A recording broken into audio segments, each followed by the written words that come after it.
Hello, welcome back to Martin's Games, and today we're back on a Horace on the PC. So let's continue. I think I'm still on chapter 1. Is that?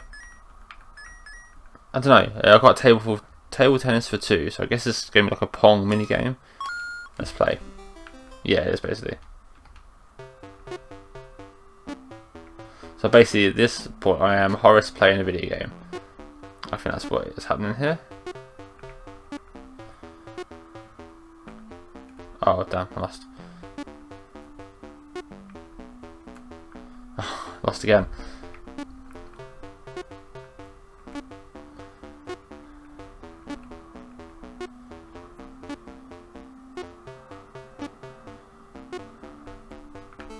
Oh, lost. Do I have to win?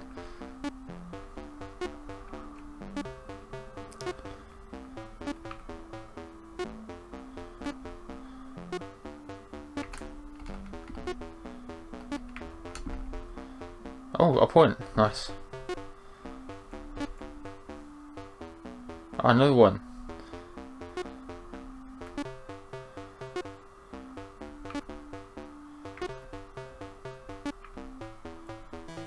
Yay.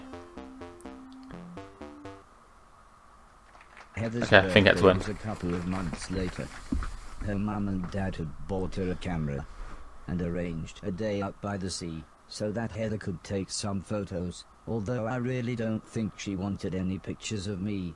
Aww. When the old man asked the professor if he wanted to go, he frowned and said, "I can't believe you want to spend time with that thing. It could destroy the world." I wasn't sure what he meant, but the old man just smiled and said, "That's what you said about the Game Boy. And how about you?" "I don't think so," said Mr. Deck. "The last time I got in that car, Barry crashed us into a branch at Woolworths. I never would have gone into Woolworths of my own accord." The old man explained that the car was old and the brakes had failed, but Mr. Deck was having none of it. So Mr. Silton drove, and Alice came along for the fresh air.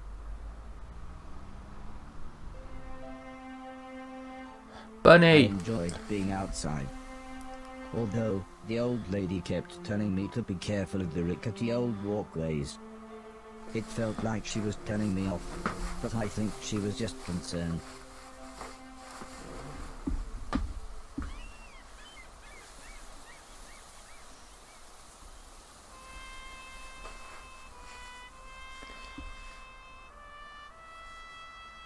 As the old man and I stood on the cliff tops, I could see something in the distance. I wasn't sure what it was, so I asked the old man. He said it was a battleship that had sunk in the 1940s. But he looked so sad when he spoke about war.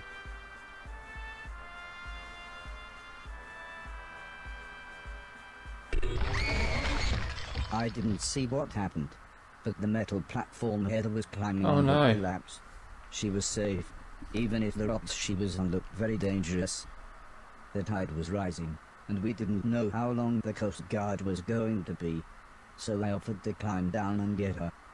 The old man agreed, but said I should be careful, as Heather doesn't have infinite lives, like I do. Okay, so there's an exit right. Oh, okay, that's my fault. I mean, the game is really cool. Like, grass in the wind, it's really nice. Right,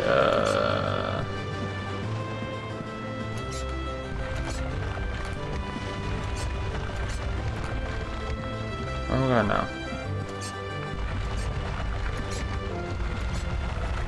Oh, what? Okay, electrical cable makes sense. Right, there she is. Heather was unconscious, and her leg was broken, so I picked her up as gently as I could. I decided it would be best if I didn't run the rest of the way. Okay, so I've got to walk now.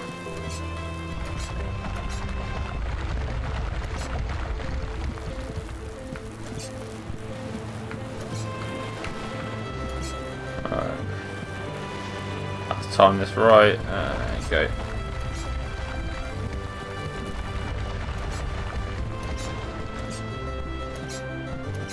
There we go. An ambulance had arrived by the time I had made it back to the cliff top.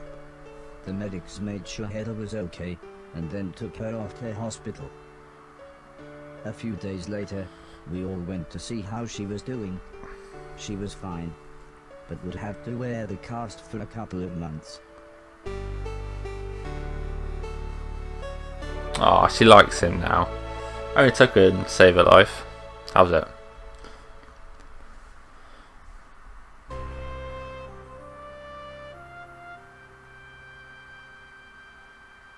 Hey, robot.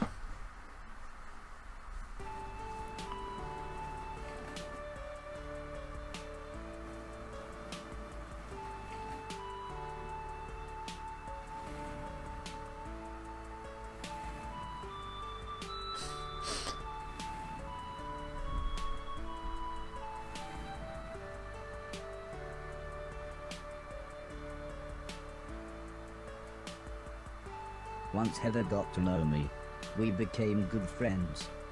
We enjoyed the same films and TV. She was also annoyingly good at some of my favorite games. After a while, she became very interested in how I worked. Soon she knew as much about me as the old man did, if not more.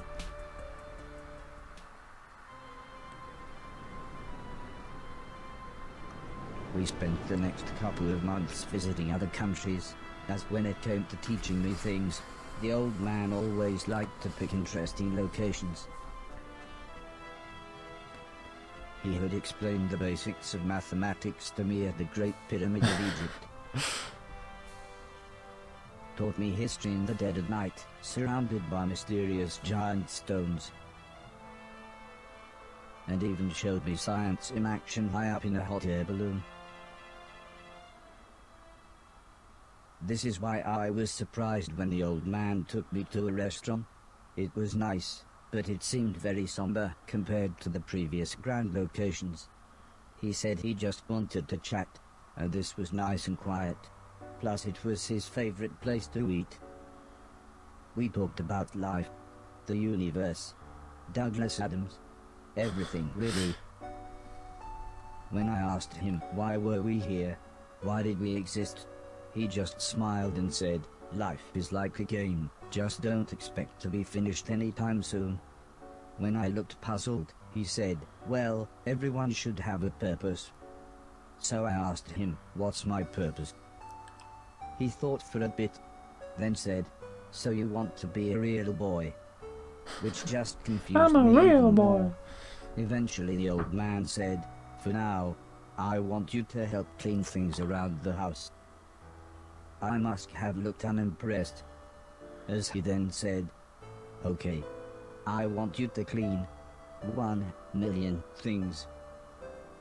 It didn't sound like the meaning of life, but I suppose you've got to start somewhere. What to clean 1,000,000 things. Right.